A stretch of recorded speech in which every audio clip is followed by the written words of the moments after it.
फ्रान्सच्या अस्मितेची प्रतीक Joan of arc. England आणि फ्रान्समधील 100 वर्षे चालू असलेल्या युद्धाचा शेवट करण्यासाठी प्रत्यक्ष युद्धात उडी घेऊन केवळ 19व्या वर्षी आपल्या देशासाठी बलिदान देणारी जोन ऑफ आर्क. ही कहाणी आहे एका वीरांगणेची. त्यासाठी 600 वर्ष मागे जाऊन इतिहासाची पाने पुन्हा चाळावी लागतील. आज फ्रान्स आणि इंग्लंडमध्ये मैत्री असली तरी कोण्या एकेकाळी दोन्ही राष्ट्र एकमेकांचे कट्टर शत्रू होते. 13व्या आणि 14व्या शतकादरम्यान दोन्ही राष्ट्रांमध्ये 2-4 वर्षे नाहीत तर तब्बल 100 वर्षे त्यांच्यात युद्ध चालू होते.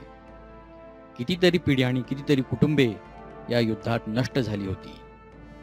1412 साली या युद्धातून फ्रान्सला मुक्त करण्यासाठी जणू उत्तर फ्रान्सच्या डोमेब्री नावाच्या खेड्यात या महान स्त्रीचा जन्म झाला. ती ज्या कुटुंबात जन्माला आली ते अतिशय सामान्य गरीब शेतकरी कुटुंब होते. त्याचवेळी फ्रान्स आणि इंग्लंडमधील युद्ध सुरू होते आणि इंग्रजांच्या अत्याचारामुळे फ्रेंच जनता त्रासली होती. इंग्लंडचा राजा 5वा हेनरी यांनी फ्रेंचांचा आगिनकोर्ट येथे पराभव करून आपल्या मुलास गादीवर बसवले. त्यामुळे फ्रान्सचा राजा चार्ल्स आणि राजपुत्र ड्युफॉन हे तिथून लॉरेन नदीच्या पलीकडे पळून गेले. आपला राजाच तिथे नसल्याने फ्रेंच जनतेच्या त्रासात आणखी भर पडली. जोन अशा वातावरणात मोठी होत होती. वयाच्या 13व्या वर्षापर्यंत ती साधारण मुलगी होती. पण वयाच्या 13व्या वर्षी अशी काही घटना घडली की तिचे जीवन बदलू लागले. तिला भास झाला की कोणीतरी आकाशवाणी करून तिला काही विशिष्ट कार्यासाठी प्रेरणा देत आहे. तिचे भास वाढत गेले आणि ती सगळ्यांना सांगू लागली की तिला सेंट मार्गारेट, सेंट कॅथरीन आणि सेंट मायकल यांचे आवाज ऐकू येत आहेत आणि ते तिला सांगत आहेत की तिच्यामुळे इंग्लंडला पराभव स्वीकारावा लागणार आहे आणि फ्रान्सची मुक्तता होणार आहे असे मानले जाते. जोनच्या या गोष्टीवर कोणाचाच विश्वास नव्हता. पण तिला काहीही करून राजपुत्र ड्युफॉन आणि राजा चार्ल्स यांना भेटायचे होते. तिची मागणी धुडकावून लावण्यात आली. अखेर रॉबर्ट बॉड्रिकोर्ट यांनी तिला 6 सैनिक आणि घोडा देऊन ड्युफॉनकडे पाठवले. तिथे देखील कोणीच तिच्या बोलण्यावर विश्वास ठेवला नाही आणि तिची हेटाळणी करण्यात आली. तरीही ड्युफॉन यांनी तिची परीक्षा घेण्यासाठी एक तलवार चर्चमध्ये लपवली. ती तिने शोधून काढली. मग धर्मगुरूंच्या समूहाने तिला बरेच प्रश्न विचारले आणि तिने त्यांची उत्तरे बरोबर दिली. यामुळे त्यांचा तिच्यावर विश्वास बसला. तिच्यावर विश्वास ठेवून ऑर्लिन शहर जिंकण्यासाठी 4000 सैनिक तिच्या बरोबर देण्यात आले.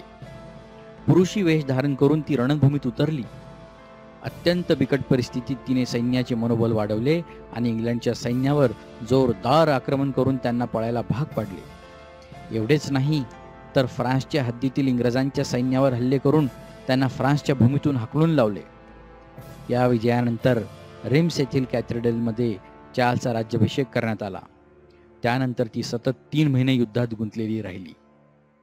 तिची आक्रमकता आणि वाढती लोकप्रियता आणि फ्रेंचांचा सतत होणारा विजय यामुळेच इंग्रज ती कधी आपल्या तावडीत सापडते याची संधी शोधू लागले. काही फ्रेंच सरंजामदार जोनचे शत्रू झाले होते आणि त्यांना चार्ल्स राजा म्हणून नको होते. त्यापैकी बर्गंडीच्या सैनिकांनी 23 मे 1430 तिला पकडून इंग्रजांच्या स्वाधीन केले. यासाठी त्यांना मोठ्या प्रमाणात पैसे देण्यात आले होते. जोनवर मुद्दाम धार्मिक खटला चालवण्यात आला. तो अशासाठी की इंग्रज हा खटला जिंकले तर फ्रेंच लोकांना देखील ती चर्चच्या विरोधात वागली असे वाटेल आणि ते तिचा द्वेष करतील. तिच्यावर अनेक खोटेनाटे आरोप ठेवण्यात आले. पण तिची देवावर श्रद्धा असल्याने तिने त्या आरोपांना उत्तर दिले. तिचा अनन्वित छळ करण्यात आला. शेवटी इंग्रजांनी ती बाई असूनही तिने पुरुष वेश धारण केला जो चर्चला मान्य नाही असा आरोप ठेवला. तसेच तिने कोणत्याही संतांची वाणी ऐकली नाही, उलट सैतानाची वाणी ऐकली. ती सैतानाची दूत अर्थात चेटकीन आहे असा नवीन आरोप केला व तिला जाळून टाकण्याची शिक्षा देण्यात आली. खरं तर हा अतिशय निर्घृण असा निर्णय होता. पण ती जिवंत राहिली तर फ्रेंच सैन्याला प्रेरणा येईल व आपला पराभव होईल अशी इंग्रजांना भीती वाटत होती. कसेही करून तिला जिवंत ठेवायचे नाही हे त्यांनी पक्के ठरवले होते. अखेर पकडल्यापासून आठवड्याभरातच 30 मे 1431 तिला एका खांबाला बांधून रियोन येथे जाळून टाकण्यात आले. तिने अशा परिस्थितीत देखील मागणी केली. तिला जाळत असताना येशूचा क्रॉस तिच्यासमोर उंच धरण्यात यावा. ज्याच्याकडे बघत येशू मसीहाचा जय जयकार करत तिला मृत्यू यावा. दुर्दैवाची गोष्ट म्हणजे तिला जाळून टाकत असताना ज्या फ्रेंच जनतेसाठी तिने केवळ 19व्या वर्षी बलिदान पत्करले, ती जनता फक्त बघत राहिली. कारण ते बर्गंडियावासीय इंग्रजांच्या हाती विकले गेले होते. जोन ऑफ आर्क दुनियेतून निघून गेली होती. तिची रक्षा देखील सीन नदीत विसर्जित करण्यात आली. पण जो भाग तिने इंग्रजांच्या तावडीतून सोडवला होता, तेथील जनतेच्या मनात तिचे स्थान देवीसारखे होते. कारण इंग्रजांच्या अनन्वित छळातून त्यांची तिने सुटका केली होती. फ्रेंचांना इंग्रजांचा तिला जाळून टाकण्याचा निर्णय अजिबात पटलेला नव्हता. 1456 मध्ये परत एकदा राजा चार्ल्स 7 यांनी या प्रकरणाची चौकशी करायचे आदेश दिले आणि तिच्यावर चुकीच्या पद्धतीने खटला चालवला गेला होता हे सिद्ध झाले. त्यानंतर पोप कॅलिक्टस यांनी त्याला निर्दोष करून ती शहीद असल्याचे जाहीर केले. त्यानंतर 18 एप्रिल 1909 मध्ये पॅरिसच्या नोत्रदाम चर्चकडून पोप पायस यांनी तिला धन्य म्हणून घोषित केले. 16 मे 1920 रोजी सेंट पीटर्स बॅझिलिका रोम यांच्याकडून संतपद बहाल करण्यात आले. जोन ऑफ आर्क हिच्या मृत्यूस 600 वर्ष उलटून गेल्यावर देखील फ्रेंच जनतेच्या मनात तिच्याविषयी आदर आणि प्रेम ओसंडून वाहत असतो.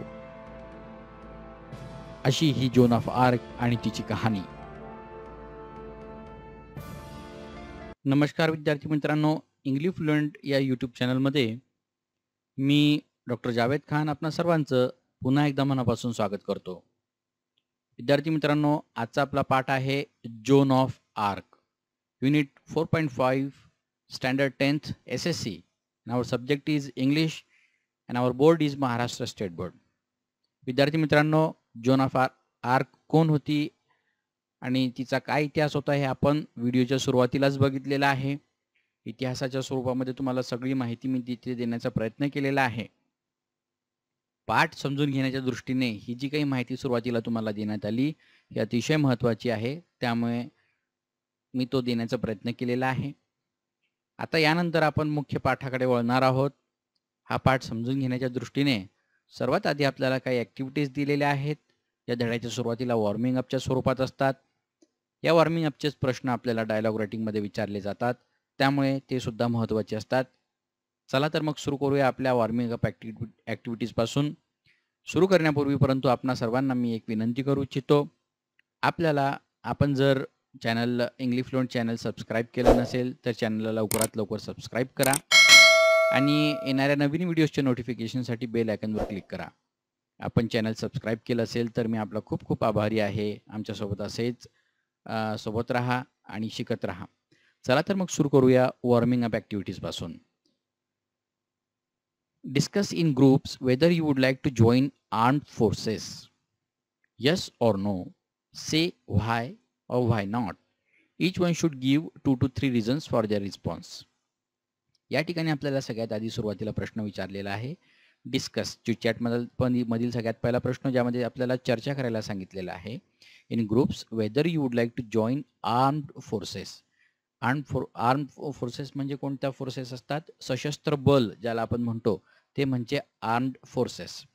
जर आपल्याला सैन्यामध्ये भरती व्हायचं असेल तर तो प्रश्न विचारलेला आहे, तुम्हाला आवडेल का सैन्यामध्ये भरती होणे? तुम्हाला आवडेल का? जर तुमचं उत्तर हो असेल तर ते का, आणि नाही असेल तर त्याचे उत्तर आपल्याला द्यायचं आहे. आपण बघूयात होच उत्तर आपलं काय त्याची कारणं असू शकतात ती. Yes, I would like to join the armed forces because it will give me chance to serve for my country. ही मला एक संधी मिळेल, माझ्या देशासाठी काम करण्यासाठीची माझ्यासाठी ही एक संधी असेल, म्हणून मी आर्म्ड फोर्सेस जे आहे ते त्यामध्ये जॉईन होऊ इच्छितो. तसेच I will be able to work at different places. मी आर्मीमध्ये असल्यामुळे मला वेगवेगळ्या ठिकाणी काम करायला भेटेल and that I like very much. That's why I would like to join army. Then this job helps us to live a discipline life. आणि हा जो जॉब आहे सैन्यामध्ये काम करायचा, हा आपल्याला एक डिसिप्लिन लाईफ जगण्याचं, एक शिस्तीचं जीवन जगण्याचं एक मार्ग सांगतो. That's why I would like to join armed forces, असं मी उत्तर देऊ शकतो. याचं उत्तर जर माझं नाही असेल तर काय होईल? No, I would not join the armed forces because मी आर्म्ड फोर्सेस जॉईन करणार नाही. याचं कारण असं आहे because I have other plans to work on. माझे वेगळे अजून दुसरे प्लॅन आहेत. मला आर्मीमध्ये न भरती होता, मी दुसऱ्या एखाद्या करिअरमध्ये माझं काम करू इच्छितो. That's why I don't want to join it. I am not strong enough to sustain myself in this job. मी इतका स्ट्रॉंग नाही आहे. आर्मीमध्ये भरती व्हायचं असेल तर मग आपल्याला मेंटली आणि फिजिकली दोन्ही दृष्टीने स्ट्रॉंग असायला हवं. So if you are not strong enough to sustain म्हणजे सर्व्हाइव्ह, स्वतःला त्यामध्ये सर्व्हाइव्ह करून घेणं त्या जॉबमध्ये, तर ते सुद्धा तितकंच महत्त्वाचं असतं. Otherwise you can give the reason that I have the responsibility of my parents, so I can't leave them alone. माझ्या आईवडिलांची जबाबदारी माझ्यावर आहे आणि I don't want to leave them alone. That's why I don't want to join armed forces. So this is the possible answers that you can give of this question. Next is also discuss what areas of work are open for women in armed forces in India. स्त्रियांसाठी या सशस्त्र बलामध्ये जायचं असेल, सैन्य दलामध्ये जायचं असेल तर त्यांच्यासाठी कोणकोणत्या संधी उपलब्ध आहेत हे आपल्याला सांगायचं आहे. सगळ्यात आधी Indian armed forces are open for women candidates also. There are number of opportunities for women such as they can take administrative jobs in the armed forces. काही प्रशासकीय कामंसुद्धा ते करू शकतात या सशस्त्र सैन्य दलामध्ये. As per the orders of supreme court of India, women can serve as army commanders on permanent service basis. आणि आत्ताच 2020मध्ये फेब्रुवारीमध्ये जाहीर करण्यात आलेल्या आपल्या सुप्रीम कोर्टाच्या आदेशानुसार स्त्रियांनासुद्धा कमांडर्स म्हणून, आर्मी कमांडर्स म्हणून आज्ञा म्हणजे जॉब करण्यासाठीची संधी देण्यात आलेली आहे. म्हणजे त्यासुद्धा धोरणात्मक निर्णय घेऊन, आर्मीचे जे काही ते निर्णय घेऊन एखाद्या प्लाटूनला कमांड देऊ शकतात कोणतीही रिस्पॉन्स देण्यासाठी, कोणतीही क्रिया करण्यासाठीचं, टास्क कंप्लीट करण्यासाठीची. So this is one of the major things that has happen in India. They can also join the health service working as a doctor or any other job related to medical field in the armed forces. याच सशस्त्र सैन्य दलामध्ये हॉस्पिटल्ससुद्धा असतात जे सैन्यांची देखभाल वगैरे करतात. तर डॉक्टर म्हणून सुद्धा या ज्या काही स्त्री असतात त्या ठिकाणी जाऊन काम करू शकतात. So there are number of opportunities that are available for women also in armed forces. Let's move towards the next slide. The first question is there. Discuss in groups or pairs and make a list of the weapons. Weapons म्हणजे शस्त्र used in the old times.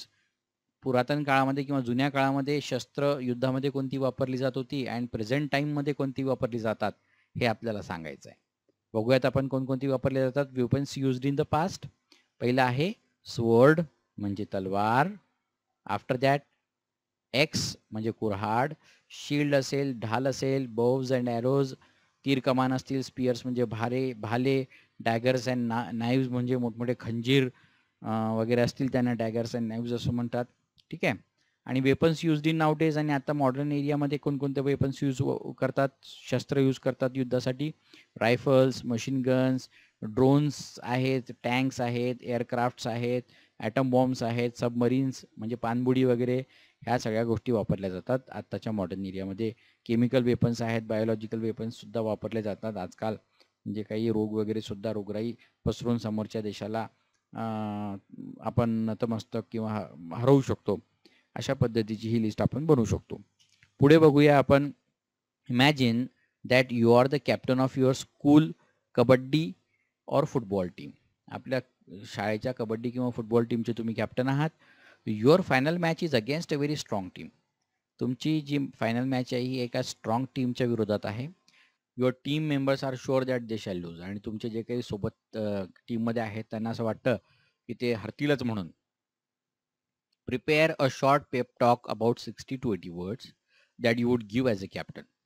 तर 60 ते 80 शब्दांमध्ये आपल्या मित्रांना तुम्हाला एक नवीन स्फूर्ती त्यांच्यामध्ये भरण्यासाठी एक थोडंसं भाषण द्यायचं आहे, पेप टॉक करायचं आहे. एक छोटीशी त्यांना विनवणी करायची आहे की बा तुम्ही हरू नका म्हणून. ॲज अ कॅप्टन तुम्ही चक दे इंडियामध्ये बघितलं असेल, शाहरुख खान कसं त्यांच्या टीमला एनकरेज करत असतो, म्हणजे खेळण्याआधी थोडंसं मार्गदर्शन करत असतो, त्यांच्यामध्ये नवीन स्फूर्ती जिंकण्यासाठीची टाकत असतो. तशी स्फूर्ती तुम्हाला यांच्यामध्ये करायची आहे. टू एनकरेज म्हणजे प्रोत्साहन देणे your team and make them change there defeated attitude. आणि यांची जी काय आता हरलेली मानसिकता जी आहे ती बदलायची आहे, असं भाषण तुम्हाला द्यायचं आहे. Write it down in your notebook. आणि ते आपल्या नोटबुकमध्ये लिहायचं आहे. बघूया आपण कसं देऊ शकतो भाषण ते. तर hello my dear friends, this is a very crucial match for us. आपल्या मित्रांना आपण बोलू सुरुवात करूया की ही मॅच आपल्यासाठी खूप महत्त्वाची आहे. We as a team have won all the matches till now. आतापर्यंत आपण सगळ्या मॅचेस जिंकलेलो आहोत. We did not compromise in our efforts. आपण काही कमी पडलेलो नाही आपल्या प्रयत्नांमध्ये. We played to enjoy every moment of this sport. आपण प्रत्येक मुमेंट, प्रत्येक क्षण या खेळाचा आपण एन्जॉय केलेला आहे. You all have strive to play for the team. तुम्ही सगळे स्ट्राईव्ह म्हणजे प्रयत्न करणे, आपल्या टीमसाठी खेळण्याचा प्रयत्न केलेला आहे. Your total efforts brought us to this level. आणि तुमच्या सगळ्यांचे जे काही प्रयत्न आहेत त्यांनी आपण इथपर्यंत पोहोचलेलो आहोत. Now we have to prove our strength once again. आता आपली ताकद आपल्याला पुन्हा दाखवायची आहे. No one can defeat us until we are together. आपण जोपर्यंत सोबत आहोत आपल्याला कोणीच हरवू शकत नाही. I know you all have guts to trample down the contender however strong they are. मला माहित आहे की तुम्ही आपले जे काही कंटेंडर आहेत समोरचे त्यांना हरवू शकता. ते कितीही जरी स्ट्रॉंग असू देत, परंतु आपण त्यांना हरवू शकतो हे मला माहित आहे. तुमच्यात तेवढे गट्स आहेत. Don't think that you are weak. तुम्ही असा विचार करू नका की आपण कमजोर आहोत म्हणून. Weak are those who are not mentally strong. Weak ते असतात जे मानसिकदृष्ट्या स्ट्रॉंग नसतात. Be strong and play this match without having any fear in mind. सगळे आता एकदम स्ट्रॉंग व्हा आणि कोणतीही भीती न बाळगता ही मॅच आता आपल्याला खेळायची आहे. There are only 2 possibilities in this game. या खेळामध्ये 2च शक्यता आहेत. We shall either win or lose. आपण एकतर जिंकू किंवा हरू. But this time we have decided to win. परंतु यावेळेला आपण डिसाईड केलेलं आहे आपण हरायचं नाही. We have to win actually. Are you with me to win this match. तुम्ही माझ्यासोबत आहात का ही मॅच जिंकण्यासाठी? Say yes. I can't here you. Say louder. Are you with me to win this match. तुम्ही माझ्यासोबत आहात का ही मॅच जिंकण्यासाठी? असं जे काही थोडंसं पेपटॉप देऊन आपल्या मित्रांना आपण एक नवीन स्फूर्ती देण्याचं काम आपल्या भाषणातून करू शकतो. पुढच्या प्रश्नाकडे वळूया आपण. When different prepositions are added to the same action verb, meaning of the phrase thus form changes. एक जो वर्ब असतो की नाही, त्या वर्बला एखादं प्रेपोजिशन ज्या वेळेला ऍड केलं जातं तर त्या वर्बचा मिनिंग सुद्धा बदलून जातो असं इथे सांगायचं आहे. एक्झाम्पल दिलेलं बघा. कॉल आउटचा अर्थ काय होतो? कॉल हा शब्द आहे बघा. कॉल हा वर्ब आहे, क्रियापद आहे. त्याला आउट लावलं तर त्याचा अर्थ होतो कॉल आउटचा अनाऊन्स करणे, जाहीर करणे. कॉल ॲट म्हटलं तर व्हिजिट होतं. कॉल फॉर म्हटलं तर समन म्हणजे एखाद्याला बोलवणे होतं. कॉल अप म्हटलं तर मेक अ टेलिफोन कॉल असं होतं. एखाद्याला टेलिफोन कॉल केला असा त्याचा अर्थ होतो. I will call you up later on. मी तुला नंतर फोन करेल असा त्याचा अर्थ होतो. आता काय करायचं आपल्याला? Try to guess the meanings of the underline phrases and write them down. तर हे जे काही अंडरलाईन फ्रेजेस त्या ठिकाणी दिलेले आहे यांचा मिनिंग आपल्याला गेस करायचा आहे. He promise to look into the matter. Matter म्हणजे एखादं त्याने वचन दिलं मला एका मॅटरमध्ये तो काय करेल? लक्ष देईल. म्हणजे काय? To investigate. लक्ष देऊन त्याची जी काही असेल ती छडा लावणे, इन्व्हेस्टिगेट करणे असा त्याचा अर्थ होतो. He wanted to look for his lost book. Lost book म्हणजे हरवलेलं पुस्तक. आणि वॉन्टेड टू लुक फॉर म्हणजे काय? To search for. तो शोध घेते आपल्या लॉस्ट बुकचा. And epidemic of cholera broke out in the village. गावामध्ये कॉलराची साथ काय होते? ब्रोक आउट म्हणजे पसरणे, वाईडली स्प्रेड त्याला इंग्लिशमध्ये म्हणतात. The thieves broke into the apartment. आता ब्रोक आउट म्हणजे वाईडली स्प्रेड होतं आणि broke into the apartment, thieves चोर अपार्टमेंटमध्ये घुसले. ब्रोक इन टू ज्याला आपण म्हणतो एंटर्ड फोर्सफुली म्हणजे जोर जबरदस्तीने एखाद्या ठिकाणी घुसणे. ठीक आहे, म्हणजे ब्रोक इन टूचा अर्थ काय झाला? Entered forcefully. ओके. आता कॅरी आउट हा शब्द आहे. She has to carry out her duty regularly. याचा अर्थ होतो टू डू किंवा परफॉर्म. एखादी काम करणे. Carry out your duty regularly. Okay, म्हणजे परफॉर्म करा तुमची जे काही काम असेल ते. परंतु हेच कॅरी ऑन जर म्हटलं आपण तर you must carry on trying for success. म्हणजेच काय? कीप गोईंग किंवा कंटिन्यू. एखादं काम कंटिन्यू ठेवणे याच्यासाठी ते वापरलं जातं. ठीक आहे. तर अशा पद्धतीने हे सगळे अर्थ या ठिकाणी आपल्याला दिसतात. आतापर्यंतचा जे काही आपण व्हिडिओ बघितलेला आहे तुम्हाला समजलेलंच असेल. आता आपण मुख्य धड्याकडे वळणार आहोत. चला तर मग आता धड्याकडे वळूया. Joan of arc. Joan of arc. आता आपण पूर्ण धड्याचं विश्लेषण बघणार आहोत. धडा सुरू करण्याआधी थोडंसं लेखकाबद्दल जाणून घेणं आवश्यक आहे. जॉर्ज बर्नार्ड शॉ यांनी लिहिलेले हा एक प्ले आहे ॲक्च्युली. जॉर्ज बर्नार्ड शॉबद्दल माहिती घ्यायची असेल तर he was born in 1856 and he died in 1950. He was an Irish playwright and critic. Irish म्हणजे आयर्लंडमध्ये राहणारे एक प्रसिद्ध असे नाटककार होऊन गेलेले जॉर्ज बर्नार्ड शॉ आणि एक टीकाकार सुद्धा होऊन गेलेले होते ते. He wrote more than 60 plays during his life time. including major works such as Man and Superman 1902, Pygmalion 1912 and Saint John 1923. त्यांनी आतापर्यंत 60 प्लेज म्हणजे 60पेक्षा जास्त इतके नाटकं त्यांनी लिहिलेली होती आणि त्याच्यापैकी सगळे सुप्रसिद्ध अशी जी नाटकं होती ती म्हणजे मॅन अँड सुपरमॅन नावाचं त्यांचं जे नाटक आहे 1902 मध्ये लिहिलेलं जे खूप प्रसिद्ध झालं होतं. पिग्मेलियन आहे 1912 मधलं ते प्रसिद्ध झालं होतं आणि सेंट जॉन म्हणजे जॉन ऑफ आर्क बद्दल त्यांनी लिहिलेलं जे नाटक आहे जे आता आपण अभ्यासत आहोत ते सुद्धा खूप प्रसिद्ध झालेलं होतं.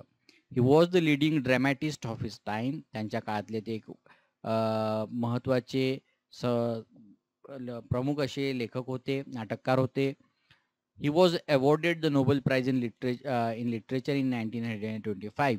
1925 मध्ये त्यांना साहित्याचा सगळ्यात सुप्रसिद्ध असा नोबेल प्राइज भेटला होता.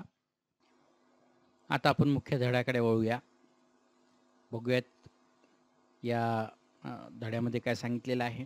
Actually this is a drama and this drama has been written by G.B. Shaw, George Bernard Shaw, and in the drama form only we are going to learn it. We can see different dialogues over here and the whole lesson is in that form only. So we have the variety of forms in our 10th English course book. We had interview also, we had book review, poetry, okay, then short story. Now this is one of the dramas. So we are going to learn what is given in the drama. So there is a background that has been given over here, so we are going to read that background first of all, and after that we are going to learn what is given over there. The war fought between England and France from 1337 to 1453 has come to be known as the 100 Years War. England आणि France या दोघांमध्ये 1337 ते 1453 या काळामध्ये लढलेलं जे युद्ध आहे त्या युद्धाला 100 इयर्स वॉर म्हणून म्हटलं जातं. आपण सुरुवातीच्या व्हिडिओमध्ये बघितलेलंच आहे. John was a peasant girl आणि जॉन ही साध्या शेतकऱ्याची मुलगी होती. इन ईस्टर्न फ्रान्स, जी राहत होती ईस्टर्न फ्रान्स, पूर्व फ्रान्समध्ये राहत होती. who led the French army to several victories during this war. आणि ही जी मुलगी होती एक शेतकरी कुटुंबामधली, मजुरी करणारे कुटुंब जे होतं, शेतमजुरी करणारे कुटुंब होतं, या कुटुंबातली ही मुलगी फ्रेंच आर्मीला लीड करते. हू लेड द फ्रेंच आर्मी, त्यांचं नेतृत्व करते. टू सेव्हरल विक्ट्रीज, नेतृत्वच करत नाही तर त्यांना जिंकून सुद्धा देते ड्युरिंग दिस वॉर. या इंग्लंड आणि फ्रान्सच्या युद्धामध्ये त्यांना फ्रान्सला जिंकून सुद्धा देते, अशी ही Joan of Arc. This play begins at the time when all of northern France and some parts of the southwest were under foreign control. हे नाटक केव्हा सुरू होतं? आता G.B. शॉनी लिहिलेलं एक नाटक आहे, आपण बघितले 1923 मध्ये त्यांनी लिहिलेलं हे नाटक आहे. तर त्याला ही जी काही घटना घडलेली आहे जोन ऑफ आर्कची, ही खरोखर फ्रान्समध्ये घडलेली आहे. त्या सत्य घटनेवर त्यांनी लिहिलेलं हे नाटक आहे. केव्हा सुरू होतो नाटकाची सुरुवात केव्हा होते? The play begins at the time when all of the northern France, फ्रान्सचा उत्तरेकडील सगळा भाग, नॉर्दर्न म्हणजे उत्तरेकडील सगळा भाग हा, and some parts of the south west, आणि दक्षिण पश्चिममधला जो काही भाग आहे हा सुद्धा खूप सारा भाग जो होता वेर अंडर फॉरेन कंट्रोल, हा परकीयांनी जिंकलेला होता फ्रान्सचा. The English controlled some parts and the Burgundians controlled the others. हा जो काही भाग होता हे परकीय आक्रमण कोणी केलेलं होतं? एक इंग्लिश लोक होते आणि दुसरे जर्मनीकडचे जे बर्गंडियन्स ज्यांना म्हणतात, एक आदिवासी जमात आहे जर्मनीकडची बर्गंडियन्स, या बर्गंडियन्सच्या अंडरमध्ये फ्रान्सचा काही भाग आलेला होता. The city of New Orleans, one of the few remaining French cities, was held by the English. आणि सिटी ऑफ न्यू ऑर्लियन्स नावाचं एक मोठं शहर होतं. One of the few remaining French cities, फ्रान्सकडे जे काही छोटे मोठे शहरं आता राहिलेले होते त्यापैकी एक महत्त्वाचं असं शहर म्हणजे न्यू ऑर्लियन्स, हे सुद्धा इंग्रजांच्या ताब्यात गेलेलं होतं. The year is 1429. आता हे जे नाटक सुरू होतं आहे ते मग केव्हाचं इयर सांगितलेलं आहे नाटकामध्ये? 1429चा. Captain Robert de Baudricourt, a military officer, is seated at the table. समोर कॅप्टन रॉबर्ट डी बॉड्रिकोट, आपण त्या सुरुवातीच्या व्हिडिओमध्ये बघितलेलंच आहे त्याबद्दलची माहिती. हे एक मिलिटरी ऑफिसर आहे. हे आपल्या टेबलसमोर बसलेले आहेत. अँड हिज स्टीवॉर्ड स्टँड्स फेसिंग हिम, आणि त्यांचा सेवक, स्टीवॉर्ड म्हणजे सेवक, त्यांच्या समोर उभा आहे, त्यांच्या सेवेसाठी तिथे उभा आहे. हे सगळं बॅकग्राऊंड आपल्याला आधी सगळ्यात पहिले समजून घेणं आवश्यक आहे की नाटक सुरू होतं त्याचं बॅकग्राऊंड कसं आहे वगैरे सगळ्या गोष्टी. And after that we are going to start it. आता तुम्हाला कळलेलं असेल, जॉन ऑफ आर्क ही रॉबर्ट डी बॉड्रिकोटकडे जाते कारण तिला द्युफॉला भेटायचं असतं, जो फ्रेंच राजपुत्र आहे आणि राजासुद्धा आहे तिथे चार्ल्स नावाचा. त्या दोघांना भेटायला ती जात असते. त्या दोघांना भेटण्यासाठी तिला रॉबर्ट डी बॉड्रिकोटची हेल्प लागत असते, म्हणून ती त्यांना भेटायला येत असते. तर तो हा जो सीन आहे तो आपल्याला अभ्यासामध्ये दिलेला आहे. तो आता आपण बघूया यामध्ये काय सांगितलेलं आहे ते. तर रॉबर्ट म्हणतात, I told you to throw the girl out. मी तुम्हाला म्हटलं होतं, आपल्या सेवकाला स्टीवर्डला उद्देशून ते म्हणतात रॉबर्ट डी बॉड्रिकोट, की मी तुम्हाला म्हटलं होतं थ्रो द गर्ल आउट, त्या मुलीला इथून बाहेर फेकून द्या. You have 50 armed soldiers. तुमच्याजवळ 50 सशस्त्र असे सैनिक आहेत. And dozens of strong servants, आणि डझनांमध्ये तुमच्याजवळ स्ट्रॉंग सर्वंट्स आहेत, सेवक आहेत, दष्टपुष्ट, to carry out my orders. Carry out बघा इथे, कॅरी आऊट हा प्रिपोजिशनल फ्रेज आलेली आहे बघा इथे, वर्बला लावून आलेला. माझी आज्ञा पालन करण्यासाठी किंवा पूर्ण करण्यासाठी, कॅरी आऊट म्हणजे माझ्या ऑर्डर्स पूर्ण करण्यासाठी. तुम्हाला इतके सगळे लोक उपलब्ध असताना सुद्धा तुम्ही आत्तापर्यंत ऐकलेलं नाही आहे माझं जे काही सांगायचं होतं ते. Are they afraid of her. हे सगळे लोक तिला घाबरतात की काय? हर म्हणजे कोण? Joan of Arc. स्टीवर्ड म्हणतो, no sir, we are afraid of you. नाही नाही साहेब, आम्ही तुम्हाला घाबरतो. But she puts courage in us. परंतु तिने आमच्या मनामध्ये धैर्य भरलं. करेज म्हणजे धैर्य. ती जी काही बोलते त्यामुळे आमच्या मनामध्ये धीर किंवा धैर्य आलेलं आहे. She really doesn't seems to be afraid of anything. आणि तिच्याकडे बघून असं वाटत नाही की ती कोणाला घाबरते म्हणून. अफ्रेड ऑफ म्हणजे घाबरणे, एनिथिंग. परहॅप्स, कदाचित, यू कुड फ्रायटन हर सर. तुम्हीच तिला घाबरवू शकता. बघा एकदा ट्राय करून. रॉबर्ट जे आहेत बॉड्रिकोट ग्रीमली म्हणजे सिरियसली, अतिशय शांतपणे, गंभीरपणे ते म्हणतात, परहॅप्स, कदाचित. Where is she now. कुठे आहे ती सध्या? स्टीवर्ड म्हणतो, down in the courtyard sir. ती खाली दरबारामध्ये उभी आहे सर. बघा. Robert goes to the window and ask the soldiers to send the girl up. Robert आपल्या त्या खिडकीजवळ जातात आणि बाकीच्या सोल्जर्सला त्या मुलीला वरती पाठवण्यास सांगतात. The girl enters. मुलगी आतमध्ये येते. शी इज वेल बिल्ट. ती खूप दष्टपुष्ट आहे.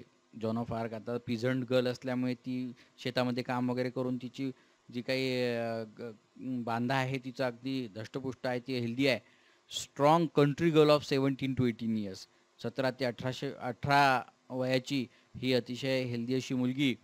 The squire's glare neither frightens her not stop sir. आणि स्क्वायर म्हणजे ऑफिसर जे काही असतात, हाय रँकचे जे ऑफिसर असतात त्यांना स्क्वायर असं म्हणतात. तर हे जे साहेब होते रॉबर्ट डी बॉड्रिकोट, यांच्या कटाक्षाने, ग्लेअर म्हणजे यांच्या नजरेने, नीदर फ्रायटन सर, तिला भीतीही वाटली नाही, नॉर स्टॉप सर, किंवा तिला ते थांबवू सुद्धा शकले नाहीत. त्यांचे डोळे, त्यांची नजर तिला थांबवू शकले नाही. तर इथे नीदर नॉर हे जे आहे कंजंक्शन वापरलेलं आहे बघा, कोरिलेटिव्ह कंजंक्शन. दोन गोष्टींना, दोन वर्ब्सला, दोन नाऊनला, दोन ॲडजेक्टिव्हजला जोडण्याचं काम ते करतात नेहमी. फ्रायटन्स अँड स्टॉप्स हे दोन वर्ब इथे जोडल्या जात आहेत बघा, नायदर नॉरने. ठीक आहे. Neither frightened sir nor stop sir. Glare म्हणजे कटाक्ष, नजर. त्या साहेबांची नजर जॉन ऑफ आर्कला घाबरवू शकली नाही किंवा तिला थांबवू शकली नाही. शी स्पीक्स कॉन्फिडेंटली. ती आत्मविश्वासाने त्यांच्यासोबत बोलते. Good morning captain square. इथे बघा, स्क्वायरचा अर्थ काय होतो? A person of high rank. एखादी जी व्यक्ती असते मोठ्या पदावर असणारी, तिला स्क्वायर असं म्हणतात. जॉन म्हणते रॉबर्ट डी बॉड्रिकोटला, good morning captain squire. You are to give me a horse and armour and some soldiers and send me to the Dauphin किंवा दुफॉ. तुम्ही मला गिव्ह मी अ हॉर्स, एक घोडा द्या, अँड आर्मर. आर्मर म्हणजे काय? Protective clothing of metal और leather worn in battles by soldiers in former times. जुन्या काळामध्ये जे प्रोटेक्टिंग क्लोदिंग म्हणजे आपण ज्याला चिलखत असं म्हणतो, हे चिलखत तिला हवं होतं समोर सैनिक जे घालत होते, कारण समोरच्याने एखाद्याने हल्ला केला तर त्याचा बाण वगैरे किंवा तलवार ही डायरेक्टली समोरच्या व्यक्तीला लागू नये, घायाळ होऊ नये याच्यासाठी घालण्यात येणारं ते आर्मर म्हणजेच चिलखत तिला हवं होतं. अँड सम सोल्जर्स, काही सैन्य तिला हवे होते.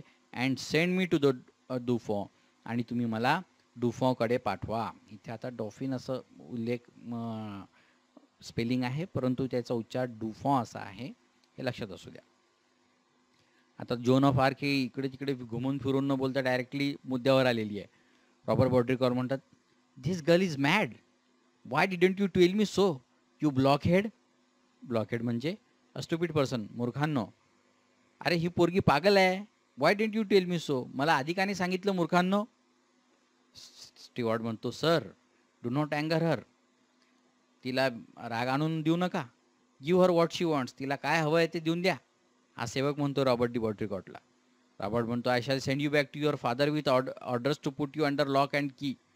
मी तुला तुझ्या बापासोबत पाठवू शकतो की हिला तुमच्या घरामध्ये बंद करा आणि चाब्या वगैरे बाहेर लावून, लॉक वगैरे लावून तुमच्याकडे चाब्या ठेवा. जॉन म्हणते, you think you will squire, तुम्ही असं कराल असं तुम्हाला वाटतं का.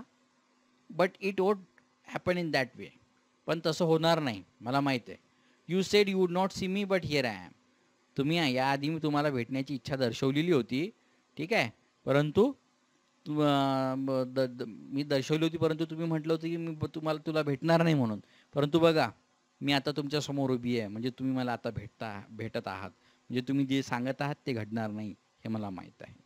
इथे एक प्रश्न दिलेला आहे बघा आपल्याला मार्जिनमध्ये. Why had Joan wanted to meet the captain squire. जोनला कॅप्टन स्क्वायरला का भेटायचं होतं. Because she wanted a horse and armour and some soldiers and she wanted to meet Dufon. Okay, that's why she wanted to meet Captain Square. This is the answer of that question. Let's move towards the next paragraph. What happened after that? You think you will square, but it won't happen that way. You said you would not see me, but here I am. पर्यंत आपण आलेलो आहे. Robert मग काय म्हणतो, so you are assuming that I will give you what you want. मग तू असं अज्युमिंग म्हणजे टेकिंग फॉर ग्रँटेड, तुला असं वाटतं का, तू म्हणजे असं समजून घेत आहे, तुझी ही समजूत आहे, that I will give you what you want, तुला जे पाहिजे ते मी तुला देऊन टाकेल.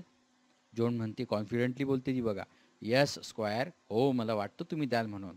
Continues busily, a horse will cost 16 francs, 16 फ्रँक्सचा फ्रेंच नाणा आहे फ्रँक्स, त्याबद्दल ती बोलते आहे.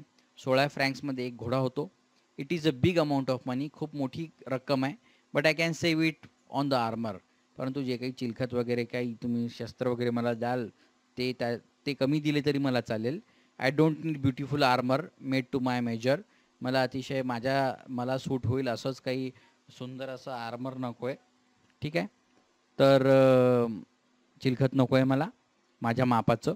I can find a soldier's armour that will fit me well enough, एखाद्या सैनिकाचं सुद्धा चिलखत मी वापरू शकते जे मला फिट येईल म्हणून.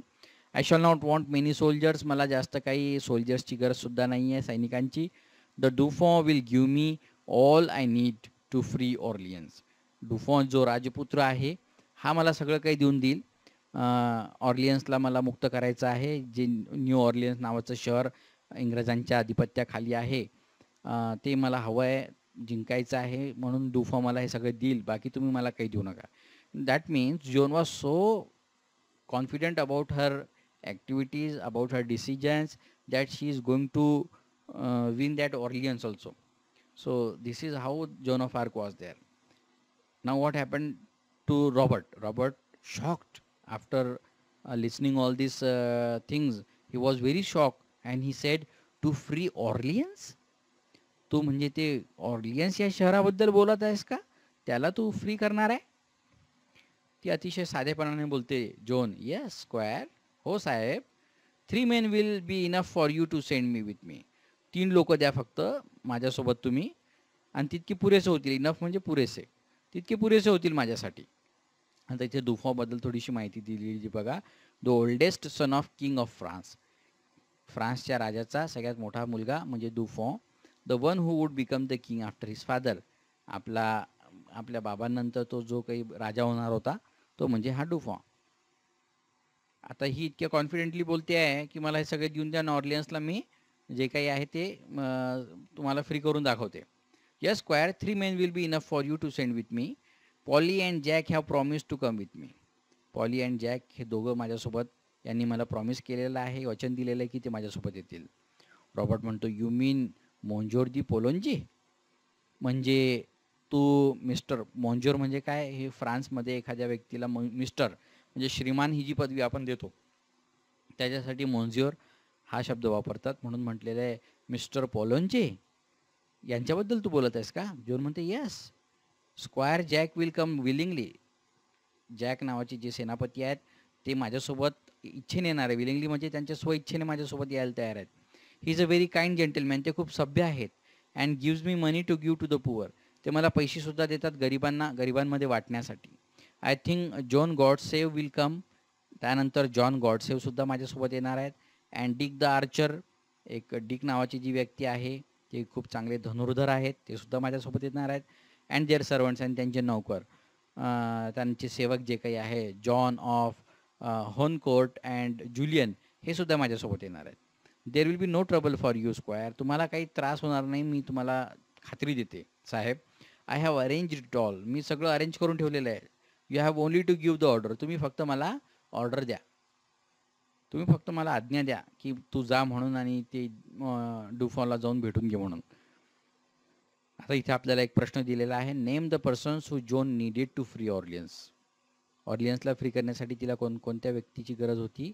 तर इथे Poulengey, squire Jack, after that who is there, John Godsave, then Dick the Archer, John Honecourt and Julian.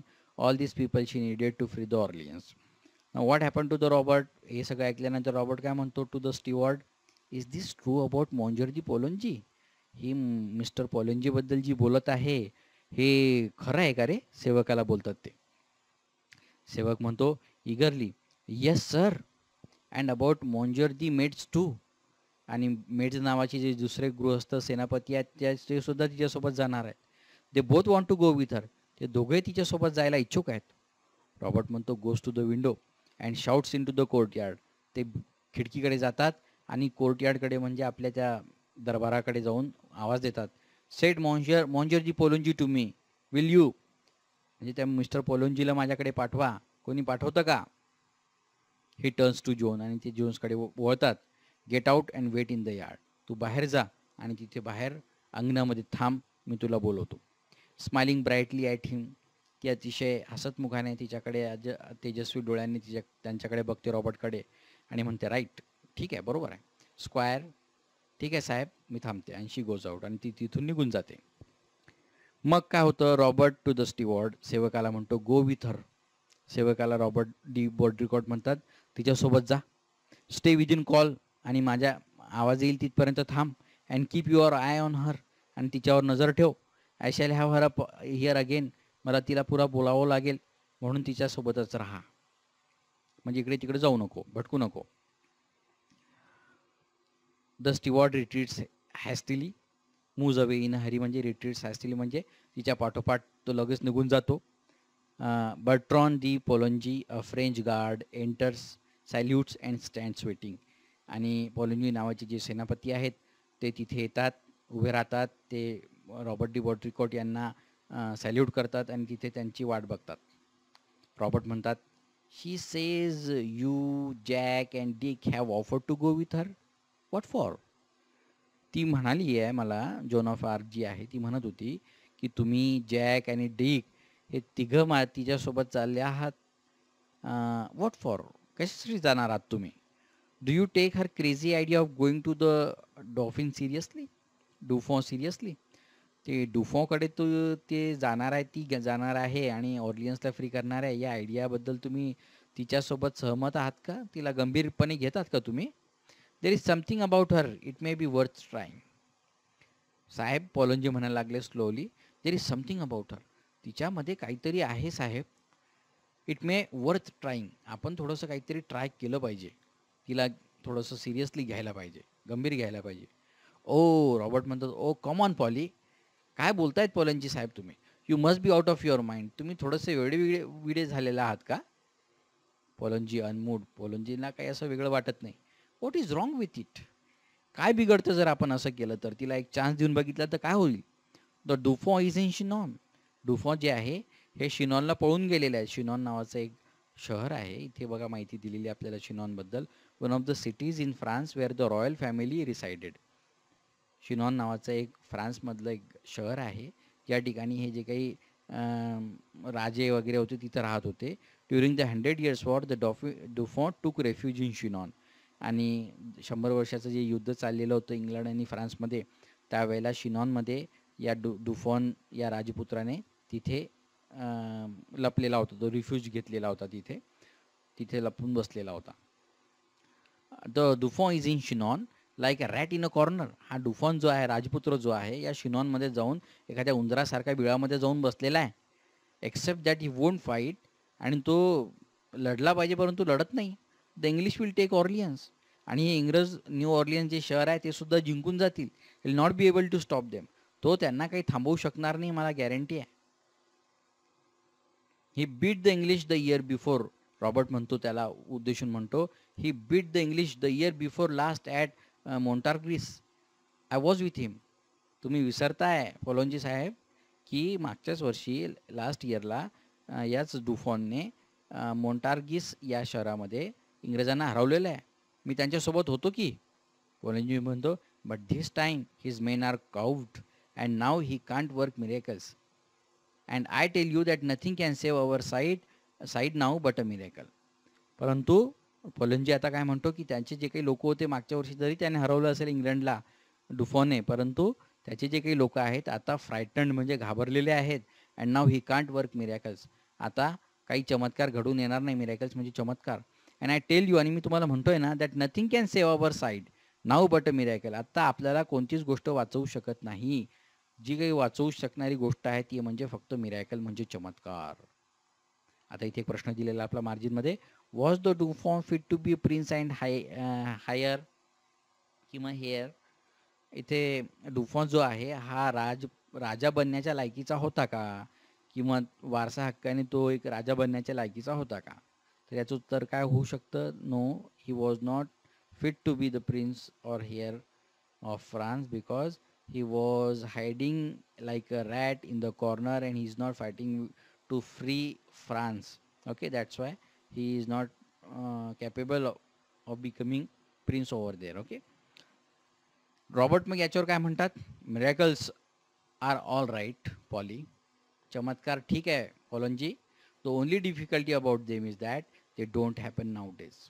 चमत्कार तर ठीक आहे तुम्ही जे काय बोलत आहात, परंतु त्यामध्ये एक कठीण गोष्ट अशी आहे की चमत्कार आजकाल घडत नाहीत. Okay. What was the squares opinion about miracles, त्याच्यावरच आधारित हा प्रश्न दिलेला आहे बघा, की याचं काय मत होतं स्क्वायरचं चमत्कारांबद्दल. त्यांचं मत असं होतं की miracles are all right but they do not happen nowadays. ठीक आहे. नंतर मग पोलंजी काय म्हणतात? I use to think so. मी असा विचार करत होतो. I am not so sure now. मी आताही तसा इतका खात्रीपूर्वक सांगू शकत नाही. There is something about her. परंतु काहीतरी अशी गोष्ट आहे या मुलीमध्ये. I think the girl herself is a bit of a miracle. आणि ही मुलगीच मला थोडीशी चमत्कार वाटते साहेब. Anyhow this is our last chance. Let see what she can do. हा आता आपल्यासाठी शेवटची संधी आहे. बघूयात काय होतं आणि काय नाही. तर रॉबर्ट वेवरिंग हेजिटेटिंग म्हणजे थोडंसं संकोच व्यक्त करत होते. वेवरिंग म्हणजे मान हलवायला लागले. You really think that. तुला खरोखर वाटतं का असं होईल म्हणून? पोलंजी पोलंजी त्यांच्याकडे वळतून म्हणतो, is there anything else left for us to think. या व्यतिरिक्त एका ठिकाणी बसून दुसरं काहीच विचार न करण्यापेक्षा हे केलेलं काही बरं नाही का आपल्याला? Let's take a chance. एक संधी तर देऊन बघा. Her words have put fire into me. तिच्या शब्दांनी माझ्यामध्ये ज्वाला भरून टाकलेली आहे, नवीन चैतन्य भरून टाकलेलं आहे. Have put fire into me म्हणजे अर्थ काय? Inspired or motivated. मला प्रभावित केलेलं आहे तिच्या शब्दांनी, असा त्याचा अर्थ होतो. Robert giving up. रॉबर्ट शेवटी हरतो आणि म्हणतो, you are as mad as she is. ती जितकी मॅड आहे तितके मॅड तुम्ही सुद्धा आहात, म्हणजे तितके पागल तुम्ही सुद्धा आहात. ओके, इथे मग प्रश्न दिलेला बघा. What did Robert accuse Poulengey of. पॉलंजीला ते कशाचं काय दोष देतात? ते दोष देतात की you are as mad as she is. Okay, त्यानंतर पॉलंजी ऑब्स्टिनेटली हट्टीपणे म्हणतात we want a few mad people now. माझ्यासारखे अजून काही थोडेसे मूर्ख लोक आम्हाला द्या साहेब सोबत. And see where the saints have landed us. आणि जरा बघा जे तुम्ही शहाणे लोक आहेत, सेन म्हणजे शहाणे, जे तुम्हाला शहाणे वाटतात, इंटेलिजंट वाटतात, त्यांनी आपल्याला कुठे घेऊन पडलेलं आहे ते बघा. आपण कोणत्या परिस्थितीमध्ये आहोत त्यांच्यामुळे ते सुद्धा बघून घ्या. रॉबर्ट म्हणतो आय फील लाईक अ फूल. मी सुद्धा मूर्ख झाल्यासारखं वाटतं. Steel if you feel sure. जरी तुम्हाला आता असं वाटत असेल, खात्री वाटत असेल की काही चमत्कार घडू शकतात, तर बघूया. पॉलंजी म्हणतो I feel sure enough to take her to Chinon unless you stop me. तुम्ही जोपर्यंत मला थांबवणार नाही तोपर्यंत मी शुअर आहे, खात्री आहे मला की मी तिला शिनॉनपर्यंत घेऊन जाईल म्हणून तुम्ही काही माझ्या रस्त्यामधलं दगड बनवू नका, खोडा आणू नका माझ्या मार्गामध्ये. रॉबर्ट म्हणतो do you think I ought to have another talk with her. तुला असं वाटतं का मी तिच्यासोबत बोललो पाहिजे पुन्हा. Poulengy going to the window. त्या विंडोकडे जातो पॉलंजी, खिडकीकडे, आणि तिच्याकडे बघून बोलतो मग तो yes John come up. John वरती ये. John enters. जॉन येते वरती. पॉलंजी म्हणतो ग्रेवली म्हणजे सिरियसली, गंभीरपणे, बी सीटेड जॉन. खाली बैस जॉन तिथे समोर. रॉबर्ट म्हणतो व्हॉट इज युअर नेम. तुझं नाव काय पोरी. जॉन म्हणते they always called me jenny. ते मला जेनी म्हणून हाक मारतात. इन लॉरेन या शहरामध्ये ती जेव्हा राहत होती त्यावेळेला ते तिला जेनी म्हणून हाक मारत होते. हिअर इन फ्रान्समध्ये आय एम जॉन. मला जॉन म्हणून हाक मारतात. The soldiers call me the maid. आणि जे काही सोल्जर्स आहेत ते मला मेड म्हणून हाक मारतात. ठीक आहे, म्हणून तिला मेड ऑफ ऑर्लियन्स असं सुद्धा म्हटलं गेलेलं आहे बरं का. How old are you. काय वय आहे तुझं. जॉन म्हणते 17. So they tell me. 17 वर्ष आहे माझं वय, माझ्या आईवडिलांनी मला सांगितलेलं आहे. It might be 19. 19 सुद्धा असू शकतं. I don't remember. मला आठवत नाही नेमकं माझं वय काय आहे म्हणून. ते मला सांगितलेलं आहे की मी 17 वर्षाची आहे, तितकं मला आठवतं. I suppose you think raising a siege is as easy as chasing a cow out of a meadow. You think soldiering is anybody's job. मला असं वाटतं की I suppose you think raising a siege म्हणजे वेढा. इंग्रजांनी ऑर्लियन्स शहराच्या अवतीभोवती जो वेढा टाकलेला आहे जिंकण्यासाठी, तो वेढा तोडणं किंवा तो वेढा उठवणं हे तुला असं वाटतं का की एखाद्या शेतामध्ये एखाद्या काऊला म्हणजे एखाद्या गाईला हुसकावून लावणं एवढं सोपं आहे का ते. Chasing a cow out of a meadow. You think soldiering is anybody's job. तुला काय वाटतं सैनिक होणं सगळ्यांचं काम आहे म्हणून. I don't think it can be very difficult if God is on your side. मला वाटतं हे इतकं काही कठीण नाही आहे. जर खुद्द परमेश्वर तुमच्या साईडला असेल, तुमच्यासोबत असेल, तर या गोष्टी काही एवढ्या महत्त्वाच्या मला वाटत नाहीत. आता ही असं का बोलते ती, आपण सुरुवातीच्या स्टोरीमध्ये बघितलेलंच आहे. तिला भास होत होते की तिच्यासोबत जे काही संत आहेत ते बोलत आहेत आणि ते तिला सांगत आहेत की फ्रान्सला मुक्ततेसाठी तू कार्य कर, तुझ्या हातूनच हे घडेल. तिला जो काही दैवी संदेश भेटत होता त्याच्यामुळे ती इथपर्यंत पोचलेली होती, म्हणून ती बोलत आहे. ठीक आहे. सो रॉबर्ट ग्रीमली अतिशय धीरगंभीरपणे रॉबर्ट बोलतो have you ever seen English soldiers fighting. तू कधी इंग्रजांना लढताना बघितलं आहे का. Have you ever seen them plundering. Plundering म्हणजे लुटणे. कधी तू बघितलं आहे का ते एखाद्या शहरावर जेव्हा हल्ला करतात तेव्हा ते शहर कसं लुटतात, बर्निंग जाळतात. Turning the countryside into a desert. एखाद्या शहराला, एखाद्या गावाला ते वाळवंट बनवून टाकतात. ते कधी बघितलं आहे का. Have you heard no tales of their prince who is the devil himself. तू त्यांच्या प्रिन्सबद्दल कधी ऐकलेलं आहे का. सो त्यांचा राजपुत्र होता, मला वाटतं हेनरी 5 जो होता, त्याच्याबद्दल ऐकलेलं आहे का. He is the devil himself. तो स्वतः खुद्द असा सैतान आहे तो. और of the English Kings father. किंवा तू त्या इंग्लिश किंग जो आहे त्याच्या वडिलांबद्दल ऐकलेलं आहे का. ते किती निर्घुण आणि क्रूर लोक आहेत त्यांच्याबद्दल कधी ऐकलं आहे का. जॉन म्हणते you do not understand square. तुम्ही समजत नाही आहे साहेब, मी काय बोलण्याचा प्रयत्न करत आहे. Our soldiers are always beaten because they are fighting only to save their skins. आपले जे काही सोल्जर्स आहेत दे आर ऑलवेज बिटन. ते का हरतायत? Because they are fighting. ते लढत आहेत only to save their skins. ते स्वतःला वाचव. टू सेव्ह देअर लाईव्स म्हणजे टू सेव्ह देअर स्किन्स म्हणजे टू सेव्ह देअर लाईव्स. स्वतःचं जीवन वाचवण्यासाठी ते लढत आहेत. And the shortest way to save your skin is to run away. आणि सगळ्यात सोपा मार्ग स्वतःला वाचवण्याचा काय आहे? तर पळून जाणे. म्हणून आपले सैनिक स्वतःला वाचवण्यासाठी युद्धभूमीमधून रणभूमीमधून पळून जात आहेत. But I will teach them all to fight for France. परंतु मी त्यांना सगळ्यांना शिकवणार आहे, स्वतःसाठी नाही तर देशासाठी लढा, फ्रान्ससाठी लढा. Then they will drive the soldiers before them like sheep. तेव्हाच ते त्यांच्या समोरच्या सैन्याला एखाद्या मेंढ्यांच्या कळपांसारखं घालवून लावतील. You and Polly will live to see the day when there will not be a single English soldier on the soil of France.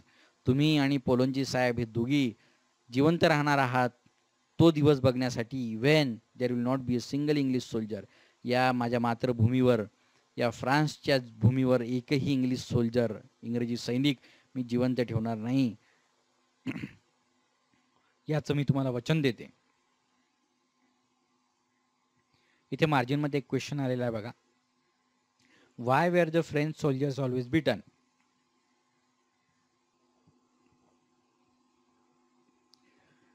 त्याचं उत्तर इथे दिलेलं आहे बघा. The French soldiers were always beaten because they were fighting only to save their skins, and actually they were running away from the battlefield. That's why they were all beaten up. हे त्याचं उत्तर आहे. समोर बघूया Robert काय म्हणतो ते. To Poulengey, this may all be nonsense Polly. हे जे काय बोलत आहे ना, हे सगळं नॉनसेन्स आहे, याला काही अर्थ नाही आहे. But the troops might just be inspired by it, though nothing that we say seems to put any fire into them. परंतु जे काही सैनिक आहे ना आपले, त्यांना या गोष्टी प्रभावित नक्कीच करतील. आणि तू जे काय बोलत आहे की दुसऱ्यामध्ये चेतना भरण्याचं काम, आग भरण्याचं काम ही करते, ते नक्की होईल असं मला वाटतं. Even the Dauphin might believe it.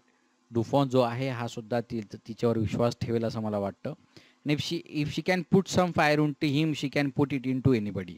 आणि डुफॉमध्ये जर तिने काही आग वगैरे लावली तर ती बाकीच्यांमध्ये सुद्धा लावू शकते असं मला वाटतं. Turning to John, now you listen to me and don't cut in before I have time to think.